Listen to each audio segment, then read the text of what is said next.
कहानी की शुरुआत में हमें एक फैमिली को दिखाया जाता है जो हंसी खुशी अपनी जिंदगी गुजार रहे होते हैं, लेकिन उन्हें पता नहीं था कि कुछ ही मिनट बाद उनके साथ कुछ ऐसा होने वाला है जिसके बारे में सोचने से भी डर लगता है। जब पति पत्नी अपने बातचीत में मसरूफ थे, तभी अचानक उन्हें बाहर से लोगों की चीखने चिल्लाने की आवाजें सुनाई देने लगती हैं। जब वो दोनों घर से बाहर निकले तो उन्होंने देखा कि बाहर लोगों के बीच हलचल मची हुई है। लोग अपने अपने घरों को छोड़कर भाग रहे थे, जैसे कुछ बड़ा होने जा रहा हो। जेसन और बेथ ने देखा कि हमारे पड़ोसी भी घबराए हुए जल्दी जल्दी अपना घर खाली कर रहे हैं। जेसन ने पड़ोसी से पूछा कि आखिर वजह क्या है, तुम लोग क्यों घर छोड़कर जा रहे हो? लेकिन वो लोग इतने जल्दी में थे कि उन्होंने जेसन की बात का कोई जवाब नहीं दिया। वहीं उन्होंने देखा कि पड़ोसी का बेटा भी अपना सामान पैक कर रहा है। जेसन ने जब उस बच्चे से पूछा कि तुम लोग कहाँ जा रहे हो, तो उस बच्चे ने जवाब दिया कि मेरे पापा का एक दोस्त गवर्नमेंट ऑफिसर है। उन्होंने कहा कि एक बहुत ही जहरीला वायरस फैल चुका है जो एक नॉर्मल इंसान को मॉन्स्टर में बदल देता है। लेकिन तभी वहाँ उस बच्चे की माँ आ गई और उसे पकड़कर वहाँ से ले जाने लगी। जेसन ने उससे पूछा कि आखिर ये बच्चा किस वायरस की बात कर रहा है, जिस पर इस बच्चे की माँ ने कहा कि अभी बताने का वक्त नहीं है, अपनी वाइफ और बेटी को लो और इस शहर से जितना हो सके दूर निकल जाओ। ये सुनकर जेसन और बेथ बहुत ज्यादा घबरा गए। उसके बाद जेसन बिना सोचे समझे अपनी फैमिली को गाड़ी में बिठाकर शहर से बाहर ले जाने लगता है, मगर रास्ते में उन्होंने देखा कि जो पड़ोसी भाग रहे थे वो वापस लौट रहे हैं। ये देखकर उन्हें और भी अजीब लगने लगा। आगे जाकर ये लोग ट्रैफिक में फंस जाते हैं। जब जेसन और उसकी फैमिली गाड़ी से बाहर उतरे तो उन्होंने देखा कि शहर से बाहर निकलने वाला अकेला रास्ता पुलिस ने बंद कर दिया है। आसमान में यहाँ वहाँ हेलीकॉप्टर्स पहरा देने लगे। लोगों को बताया जाने लगा कि शहर में एक जहरीला वायरस फैल गया है और तुम लोगों को जल्दी से घर वापस लौटना चाहिए। ये बात सुनकर जेसन को कुछ अजीब लगा कि जब शहर में वायरस फैल गया है तो लोगों को शहर से बाहर निकालने के बजाय उन्हें शहर में ही क्यों रहने को कहा जा रहा है। तभी अचानक पास की पहाड़ से एक बड़ा सा पत्थर उनके कार पर आ गिरा। ये देखकर वो लोग बहुत ज्यादा घबरा गए। पहाड़ हिलने लगा। तभी उस पहाड़ के पीछे से 2 मिलिट्री के फाइटर जेट्स निकलकर शहर की तरफ बढ़े। वो 2 फाइटर जेट्स पूरे शहर पर बमों की बारिश करने लगे, जिससे पूरा शहर राख में बदल गया। जेसन की वाइफ बेथ को फौरन समझ आ गया कि अगर वो पुलिस की बात मानकर घर लौट जाते तो उनका अंजाम बहुत बुरा होने वाला था। उसके बाद वो फाइटर जेट्स सड़क पर मौजूद लोगों की तरफ बढ़ने लगे। ये देखकर सभी लोगों में हलचल मच गई। अब सबको समझ आया कि गवर्नमेंट उन्हें मारना चाहती है। सभी अपनी जान बचाने के लिए यहाँ वहाँ भागने लगे, पर जेसन और बेथ को समझ आया कि वो कहीं भी भाग लें, वो फाइटर जेट्स उन्हें मार कर ही रहेंगे। तभी बेथ ने पीछे मुड़कर पहाड़ पर एक स्कूल देखा और उसे लगा कि बचने के लिए वो जगह बेहतर रहेगी। जिसके बाद जेसन, बेथ और जोई को लेकर स्कूल की तरफ पहाड़ पर चढ़ने लगे। पीछे ब्रिज पर मौजूद लोगों पर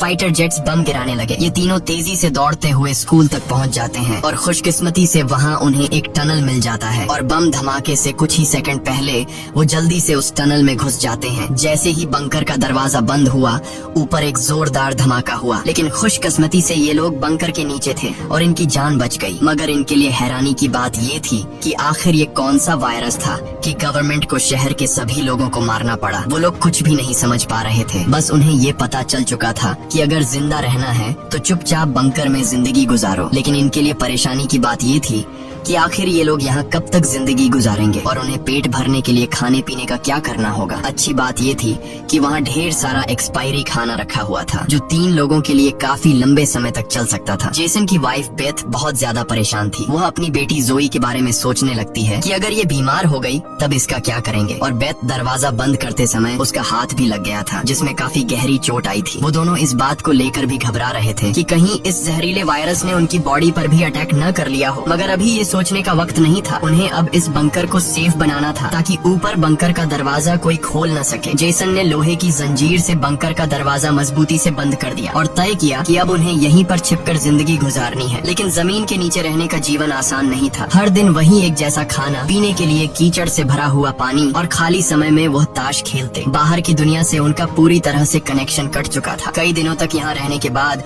वो लोग बहुत ज्यादा इस बंकर में तंग हो चुके थे। लेकिन वो क्या करते, अगर ऊपर जाते तो उनकी जान नहीं बच पाती। इस जीवन ने जेसन के परिवार को मानो इस दुनिया के अंत का एहसास दिलाया। जोई ने अपने पापा से पूछा, पापा हम यहाँ कब तक रहेंगे? जेसन के पास इस बात का कोई जवाब नहीं था। उसने अपनी बेटी से बस यही कहा, जब बाहर वायरस चला जाएगा तभी हम बाहर जाएंगे। वो अपनी बेटी की आंखों पर उंगलियां रखकर बाहर की दुनिया उससे इमेजिन करवाता है। इस तरह से दिन गुजरते गए और फिर महीने। उन्हें नहीं पता था कि बाहर निकलने के इंतजार में उन्हें यहाँ इस बंकर में 300 से भी ज्यादा दिन गुजर चुके हैं। जोई अपनी माँ की बनाई हुई पेरिस्कोप से बाहर की दुनिया को देखती है है। बाहर चारों ओर बस तबाही का मंजर नजर आ रहा था, जैसे ये पूरी दुनिया जलकर राख हो गई हो। वहाँ किसी भी इंसान का नामो निशान तक नहीं था। ये सब देखकर उस छोटी बच्ची को लगने लगा कि शायद हम इस दुनिया के आखिरी बचे हुए लोग हैं। माँ ने उसे दिलासा दिया कि तुम ऐसा मत सोचो, शायद तुम्हारे दोस्त भी हमारी तरह कहीं छुपे हुए हों। अब रात हो चुकी थी और डिनर का समय हो चुका था। उनके पास अब खाना भी कम बचा हुआ था, इसीलिए वो तीनों थोड़ा सा खाना खाकर काम चला रहे थे। लेकिन आज जोए की जिद पर उसे पूरा एक कैन का डिब्बा दिया गया। जोए ने जब टिन का डिब्बा खोला तो उसने देखा कि टिन का डिब्बा अंदर से खाली है। इस डिब्बे के पीछे की तरफ एक छोटा सा छेद था, शायद कोई चीज इसमें से खाना चुरा गई थी। बेथ ने सारी बची हुई डिब्बों की जांच की तो पता लगा कि पूरे 12 डिब्बे खाली थे। ये देखकर वो बहुत ज्यादा परेशान हुए, क्योंकि ये तो उनके 2 हफ्तों का राशन था। बेथ ने वेंटिलेशन जाली की तरफ देखा और अंदाजा लगाया कि शायद कोई चूहा अंदर आकर खाना ले गया। बेथ ने कहा कि अगर ये चूहा है तो इसे जल्द मारना पड़ेगा, नहीं तो ये हमारा सारा खाना बर्बाद कर देगा। बेटी के उदास चेहरे को देख जेसन ने उसे दिलासा दिया कि छोटी छोटी बातों से परेशान मत हो, अगर खाना खत्म हो भी गया तो मैं ऊपर जाकर कुछ सामान ले आऊंगा। अगले दिन जब जोई अपनी माँ के साथ ब्लॉक्स में खेल रही थी तभी पीछे से हल्की सी आवाज आई। जोई ने जब पीछे मुड़कर देखा तो एक चूहा फिर से टिन फूड चुराने घुस आया था। इससे पहले कि वो चूहा भाग जाता, जोई ने फौरन अपने पेरेंट्स को बुलाया। आज उन्हें इस चूहे को हर हाल में मारना था। जेसन गुस्से में चाकू निकालकर उसे टुकड़े टुकड़े करने के लिए आगे बढ़ा, लेकिन वो छोटा सा चूहा बहुत तेज निकला। वो जेसन के वार से खुद को बचाते हुए निकल भागा और टेबल पर रखी लालटीन को भी गिरा दिया। जैसे ही वो अपने बिल में घुसने वाला था तभी बेथ ने अचानक झपटा मारा और चूहे को मार दिया। वो सब चूहे को मारने की खुशी मना रहे थे कि दूसरी तरफ लालटीन के गिरने से धीरे धीरे आग बढ़ने लगी। जेसन दौड़कर उस लालटेन को बंद करने लगा, लेकिन वो लालटेन बहुत गर्म था, जिससे जेसन का हाथ जल गया और लालटीन का शीशा फटने पर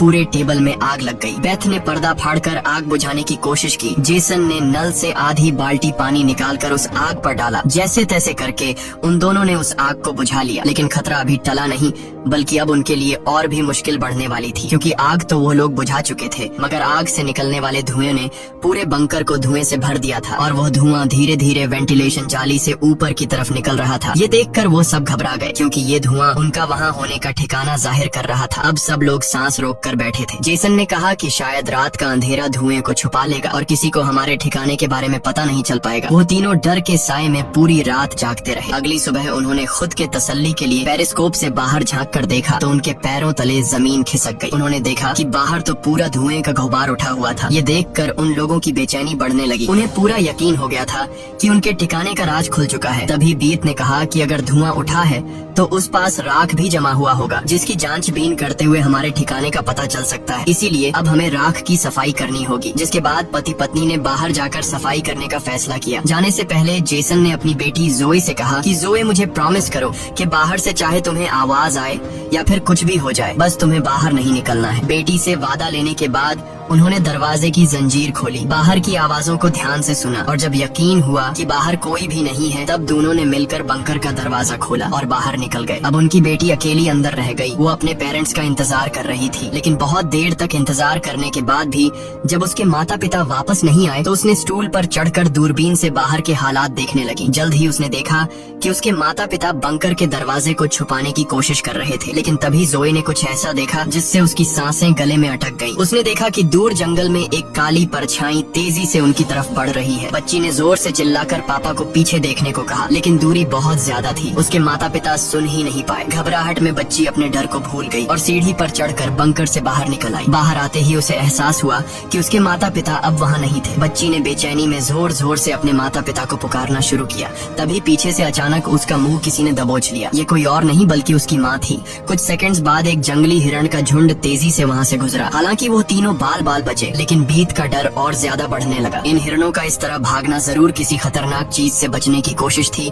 सबको खतरे का अंदाजा हुआ और वो तेजी से वापस बंकर की तरफ भागे और बंकर के अंदर घुस गए। जेसन ने लकड़ी की पट्टियों से बंकर का दरवाजा बंद किया और लोहे की जंजीर से उसे कसकर बांध लिया और सबको बिल्कुल खामोश रहने का कहा। तभी उन्होंने ऊपर से कदमों की धीमी आहट सुनी। ऐसा लग रहा था कि जैसे कोई बंकर के दरवाजे की तरफ आ रहा हो। वो कई मिनटों तक लगातार बंकर के ऊपर इधर उधर घूम रहा था। ये तीनों आहिस्ता कदमों से बंकर के दरवाजे से हटकर आगे की तरफ जाने लगे और शायद अब तक ऊपर जो भी था उसे भनक नहीं लगी थी कि नीचे बंकर में कोई है। डर के मारे जोए रोने लगी। बीत उसे चुप कराती है और कहती है कि अगर आवाज बाहर तक गई तो सब खत्म हो जाएगा। वो तीनों धीरे धीरे बंकर के दरवाजे से काफी आगे बढ़ चुके थे। वो बंकर के दरवाजे से इसलिए आगे बढ़ रहे थे कि अगर कोई ऊपर से बंकर का दरवाजा खोल भी दे तो नीचे उसे हम नजर नहीं आए। लेकिन तभी जोई ने जो गुड़िया हाथ में उठाई थी उसकी रस्सी एक स्क्रू में फंस गई। वह स्क्रू धीरे धीरे ढीला होने लगा। यह देखकर जेसन और बीत की सांसें अटक गई, क्योंकि वह रस्सी गुड़िया में लगी आवाज के स्विच से जुड़ी थी। इससे पहले कि वह कुछ कर पाते वह स्क्रू एक झटके से निकल गया और उसी पल तेजी से गुड़िया के अंदर से आवाजें आने लगी। जेसन ने फौरन उस गुड़िया को चीर डाला और उसके अंदर स्पीकर को तोड़ दिया। लेकिन अब बहुत देर हो चुकी थी। ऊपर जो चीज उनका पीछा कर रही थी उससे उनकी भनक लग चुकी थी। अचानक ऊपर से जोर की टक्कर की आवाज आई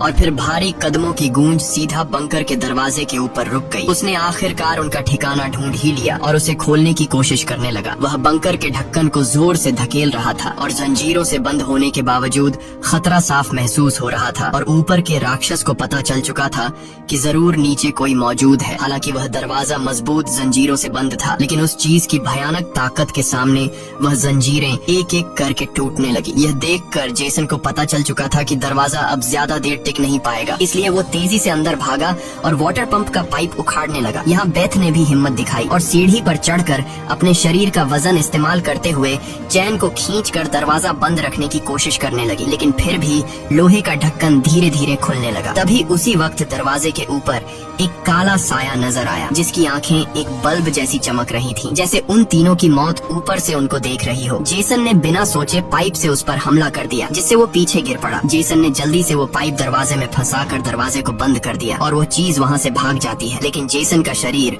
अब भी बुरी तरह कांप रहा था। वह कभी सोच भी नहीं सकता था कि बाहर की दुनिया में न सिर्फ बेरहम सोल्जर्स थे बल्कि खतरनाक राक्षस भी घूम रहे थे। वह पूरा परिवार सीढ़ियों के पास मायूस बैठ जाता है, क्योंकि अब उनका ठिकाना उजागर हो चुका था। अब किसी भी वक्त उन पर हमला हो सकता था और उन्हें इस बात का अंदाजा भी हो चुका था कि इस बार तो एक आया था, लेकिन अगली बार जब वो आएंगे तो उनकी तादाद काफी ज्यादा होगी और हम उनके सामने कुछ नहीं कर पाएंगे। थोड़ी देर बाद अचानक अलमारी हिलने लगी। जेसन और बेथ समझ गए कि उसने अपने बाकी साथियों को भी बुला लिया है। ऊपर से तेज कदमों की आवाजें सुनाई देने लगी, मानो हजारों जीव उनके सिर पर दौड़ रहे हों। फिर वह सभी बंकर के दरवाजे पर इकट्ठा हो गए। उनके डर से नीचे जेसन, बेथ और जोई कांप रहे थे। तभी उन्होंने अचानक एक जबरदस्त हमला शुरू कर दिया। इस बार की ताकत पहले से कहीं ज्यादा थी। मजबूत लोहे का दरवाजा टूटकर नीचे गिरा और बंकर के दरवाजे पर ढेर सारी आंखें चमकने लगी, जिसे वह लोग डर के मारे पीछे की तरफ भागने लगे। लेकिन वह राक्षस भी उनके पीछे चलते आ रहे थे। बेथ ने अपनी तेल की लैंप फेंक दी और उनके और अपने बीच पर्दे में आग लगा दी और अलमारी को पकड़कर दोनों ने उनके बीच रास्ते को ब्लॉक कर दिया। वह सभी तेजी से बंकर के अंदर की तरफ भागने लगे, पर वह लोग जानते थे कि यह सब उन्हें ज्यादा देर नहीं रोक सकते। उनके पास अब बचने का कोई रास्ता नहीं था। तभी बच्ची को जमीन की ओर खुलने वाला एक वेंटिलेशन दिखाई दिया। जेसन ने ताकत से उसे तोड़ा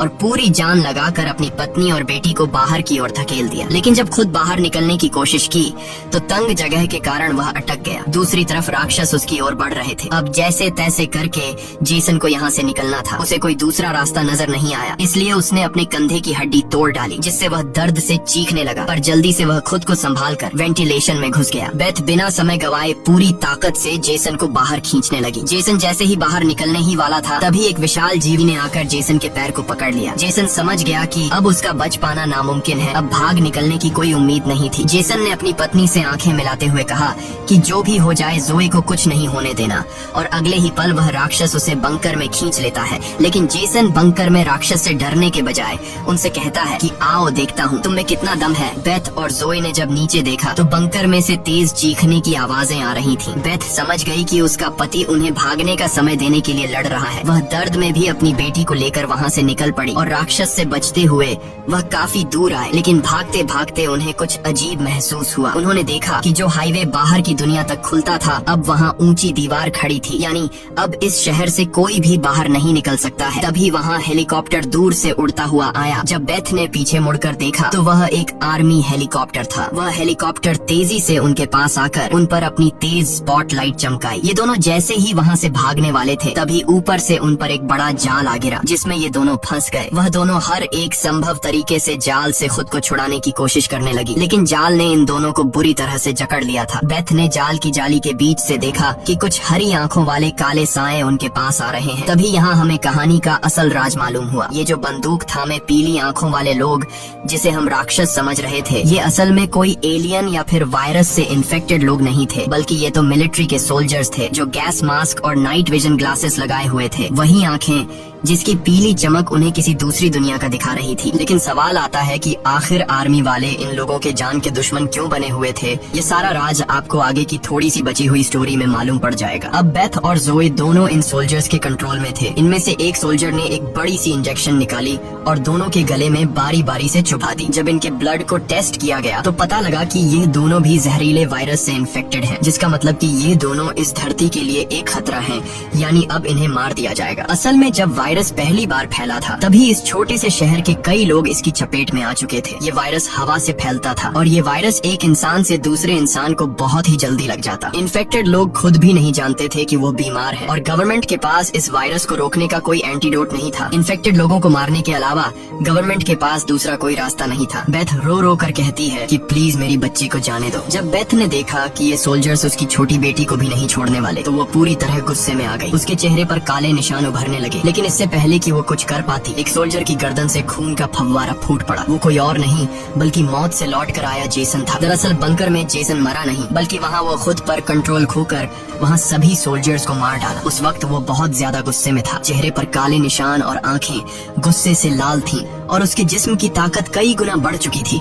और साफ दिख रहा था कि वो अब पहले वाला जेसन नहीं बल्कि वह एक अलग रूप में दिखाई दे रहा था। वो सोल्जर्स पर झपट झपट कर उन्हें मारने लगा, लेकिन वह गर्म हथियारों की गोलियों को नहीं रोक पाया और जमीन पर गिर गया। जब वो सोल्जर बेथ और जोए की तरफ बढ़े तो वह दोनों जाल तोड़कर भाग चुकी थी। सोल्जर्स उन्हें यहाँ वहाँ ढूंढने लगे, लेकिन उन्हें ये अंदाजा नहीं था कि बेथ भी एक राक्षसी रूप में बदल चुकी थी। उसने जोए को एक कार के अंदर छुपा दिया और खुद उन सोल्जर्स से लड़ने लगी। उसने कई सोल्जर्स को मार गिराया और फिर खुद भी गोली लगने से कार की छत पर गिर पड़ी। अंधेरे में छुपी उसकी बेटी ने ये सब देख लिया। अपने माता पिता की हालत देखकर वह भी गुस्से में आकर अपना आपा खो बैठी। एक छलांग में उसने एक सोल्जर को गिराकर उसका मास्क तोड़ दिया और उसे मारने ही वाली थी कि बेथ ने समय रहते उसे रोक दिया। वो नहीं चाहती थी कि उसकी बेटी भी एक दरिंदा बन जाए। बेथ ने उसे शांत किया। धीरे धीरे लड़की की नसों की हरियाली गायब हो गई और वो फिर से इंसान में बदल गई। लेकिन सोल्जर की किस्मत इतनी अच्छी नहीं थी। उसका सेफ्टी मास्क टूट चुका था और वो धीरे धीरे वायरस से इन्फेक्टेड हो गया। दूसरी तरफ जेसन की हालत बहुत गंभीर थी। उसने बेटी के चेहरे को देखकर अपने हाथ की 2 उंगलियां उसकी आंखों से फेरी और जेसन ने हमेशा के लिए आंखें बंद कर ली। उसी वक्त एक और हेलीकॉप्टर आ गया। बेथ अपनी बेटी को लेकर भागी। कबाड़ के ढेर से गुजरते हुए वो एक सुरंग में घुस गई। तभी वहाँ एक रोशनी उनकी आंखों पर पड़ी। देखने पर पता चला कि सामने वही पड़ोस का छोटा लड़का था जिसे हमने कहानी की शुरुआत में देखा था। फिर ये दोनों उसके पीछे चल पड़े। वो लड़का उन्हें एक गुफा जैसी टनल में ले पहुँचा जहाँ उस लड़के के माता पिता और भी कई सारे लोग छुपे हुए थे। असल में वहाँ उनके जैसे ही वायरस से इन्फेक्टेड लोग थे। जिंदा रहने के लिए वो सभी अंधेरे में चूहे जैसी जिंदगी गुजारने पर मजबूर थे। ये वायरस खतरनाक जरूर था लेकिन जानलेवा नहीं। ये वायरस इन्फेक्टेड इंसान के जिस्म पर तब ज्यादा जोर करता जब वो डर जाता या फिर गुस्से पर काबू नहीं रख पाता। लेकिन असल में उन लोगों ने खुद पर काबू पाना सीख लिया था। वो लोग शहर के सोल्जर्स को राक्षस समझते थे लेकिन असल में वो खुद राक्षस थे। इसी के साथ ये कहानी खत्म हो जाती है। अगर वीडियो आपको अच्छी लगी हो तो हमारे चैनल को सब्सक्राइब और वीडियो को लाइक जरूर कीजिएगा।